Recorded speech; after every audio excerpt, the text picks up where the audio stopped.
Hey folks, Pawpaw here. It's Sunday evening,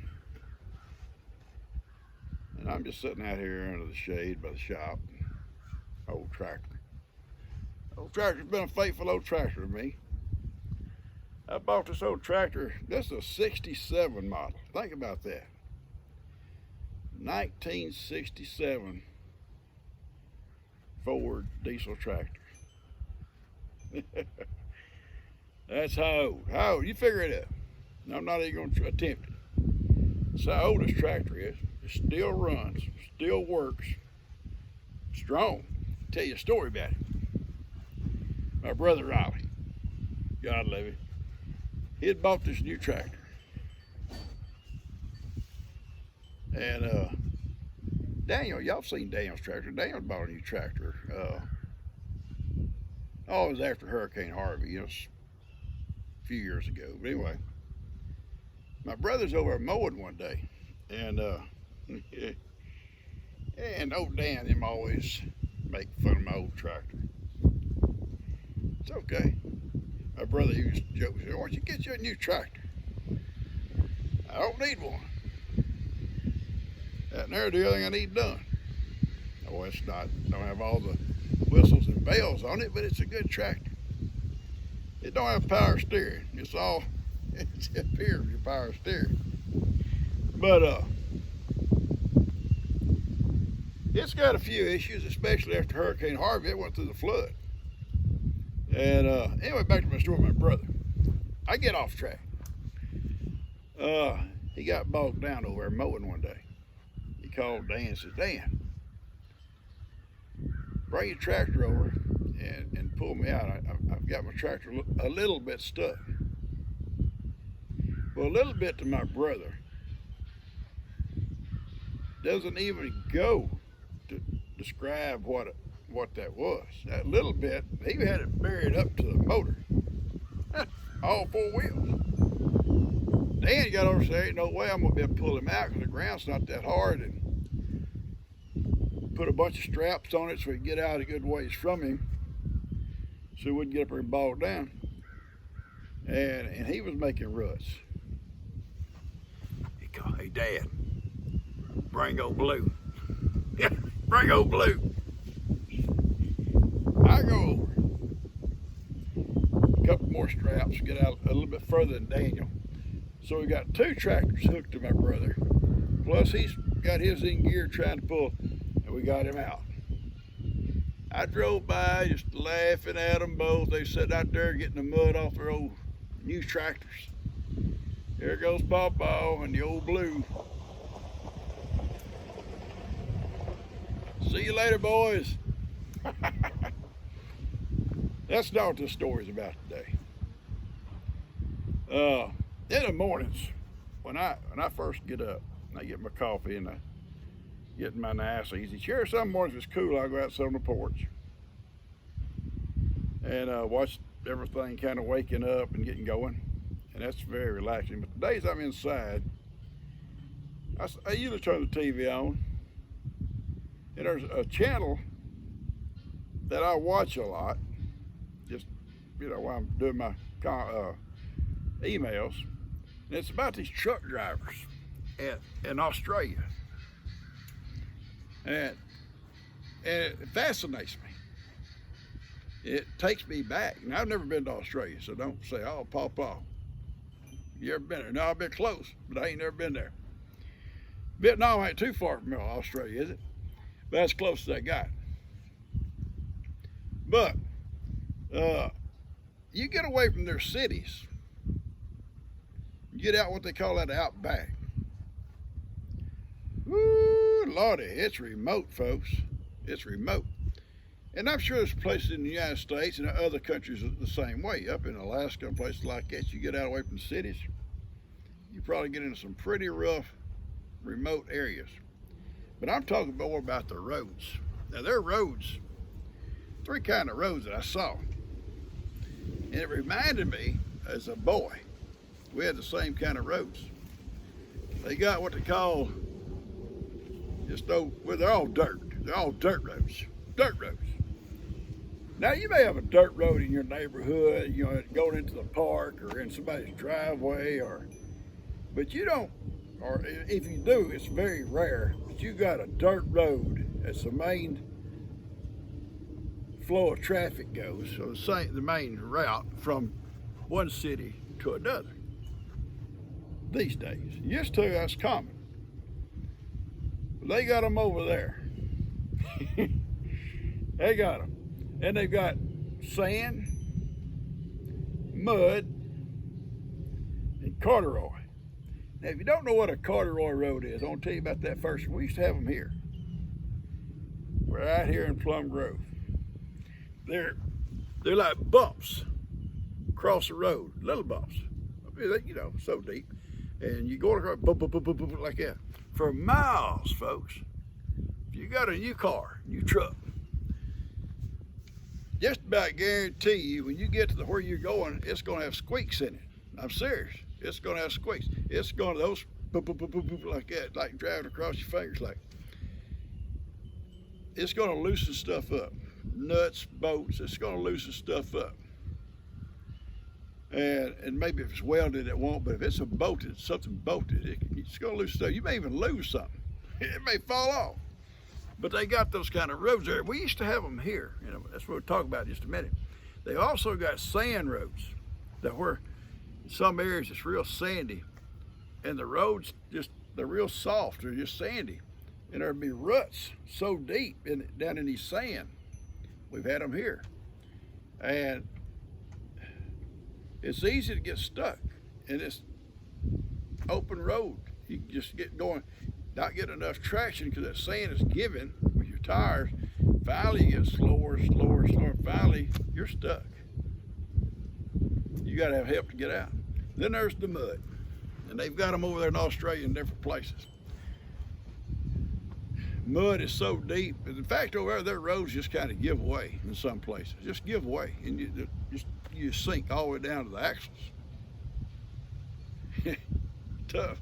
And the thing is, you're a long ways over there, a long ways from help, a long ways, folks. We're talking about maybe hundreds of miles, hundreds. It's fascinating what them old guys, them truck drivers go through. But tell you about Plum Grove. When I was a boy, from up here, about 3 miles up, where you actually come into Plum Grove proper, it was dirt. And you come to these little creeks, had little wooden bridges, one single lane wooden bridges. Little bridges. They didn't have rails on it, just a little flat deck like across the creeks. And they would wash out now and then. And they'd come back and rebuild them. That road went like that all the way to Huffman before you hit another pavement.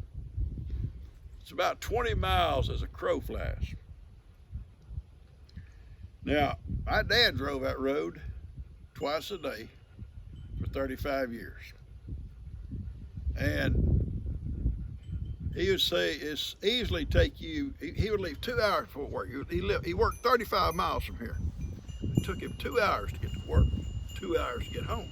Not because of traffic, because of the road.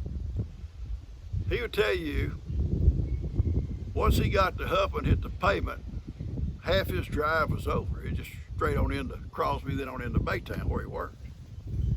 Coming home, you get to Huff and hit that dirt road. Hard surfaces, you'd have that corduroy. Then you hit the sand.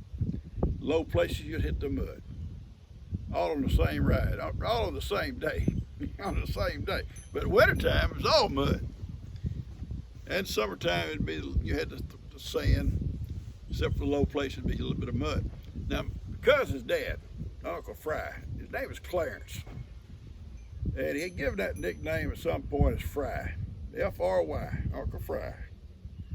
Lived here on the farm, and he had a couple of mules. And when local people would get stuck, they'd always come to him and say, "Hey, I'm stuck. Will you bring your mules?" And he'd go down kind of like a local wrecker service, hook onto them and pull them out. And he never charged. If they wanted to give him something fine, if they didn't, that's fine too. He never asked for anything, and and they going about their business, well, thank you, or they may give him something. But as a boy growing up, these roads is dirt, and we'd ride on the back of the truck, the tailgate down. My dad never drove fast. And we'd go places in the community, and we would drag our toes, sit on the end gate, and drag our toes in the sand. Oh, it's so neat. You ever drug your toes in the sand at 35 miles an hour, 20 miles an hour? It's so neat. Until that splinter gets you, like I got. Big old jagged splinter right at the back of my bottom of my big toe. I'm not even gonna talk about the medical attention I got from my dad. You know, he was a doctor. But it wasn't no deadening. There was nothing to make it feel better. But anyway, these old roads, you can go get on them, and I've drove on them because they were still that way. Not here at Ashland Plum Grove, 3 miles down the road as a teenager, you had dirt on into Huffman. Plum Grove, and I was about 12 or 14 years old. Our road commissioner come down and met with all the people. His name was Elmer Elliser, good man. Met with all the landowners. He said, look, I want to pave your road, but I need dirt. So if you guys can donate the dirt, I'll dig you a pond. Wherever you want it, we'll take the dirt, leave you a pond. And everybody along the road donated dirt. My dad donated 2 places they could dig. So we got 2 ponds out of it. One of the ponds is where Lester's sanctuary was. The little pond they made bigger, that's one of the ponds they dug for dirt for this road. And they'd take that dirt and fill in the low places, bring it up level with all the high places. When they got it all level like you wanted, they graded, kind of put a crown on it. And they didn't use what they called asphalt. They come along with trucks that sprayed this oil. It had stuff mixed in, I guess, but it's mainly oil. And it was soaking that sand. And when people drive on it, it was packed down, but then when it rained, the water on that oil just run off the sides. It wouldn't wash away. And it lasted like that for quite a while. And then eventually, you know, as time come, they learned how to do asphalt, and it become an asphalt road. Down here, 3 miles down where you hit the Huffman Road, it stayed dirt. I was in high school, still dirt. And I've drove it. And places are so deep, the ruts are so deep. Once you got in these ruts, like 2 ruts going this way, 2 coming this way, you know. Once you got your car down into ruts, almost impossible to get up out of them till you got to where you was going.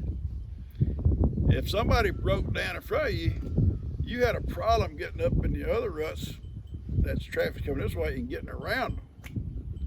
And you better, before you stop, because sometimes if they broke down because it's in high sand, you would get stuck too if you stopped. So you had to just kind of keep hammering it to it. You had to hammer down, and hopefully nothing was coming. Cars sit higher than they do today. Today's cars couldn't make that road because they sit too low. And what they call high centers, and that dirt gets up so high between the tires, it rubs underneath the bottom of your car, and it finally stops you, and your tires are just spinning. Cars couldn't make it today. Trucks did okay back then, but cars had a hard time getting high center. It was the same way when it hit the mud. You had deep ruts in the mud.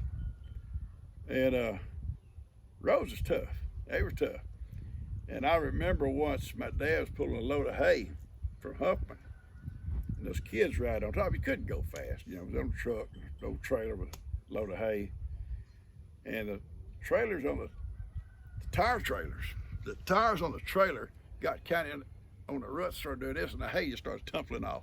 Us kids on top. Well, you're going slow. It's sand, you ain't gonna get hurt. We all tumbled off in the dirt. Dad stopped, we had to restack that hay. It was tough. And I don't think they paved that road until 1963, I think, the year my dad retired. My dad used to say, he said, I guarantee you, the year I retire, they'll pave that road, and they did.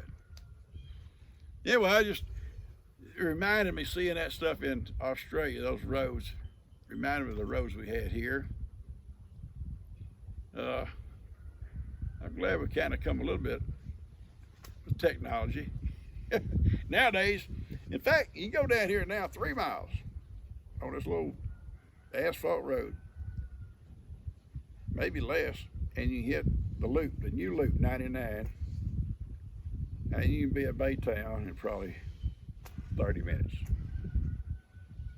Because it's 70 miles an hour all the way, no stop signs, nothing, just you're gone. It's come a long ways.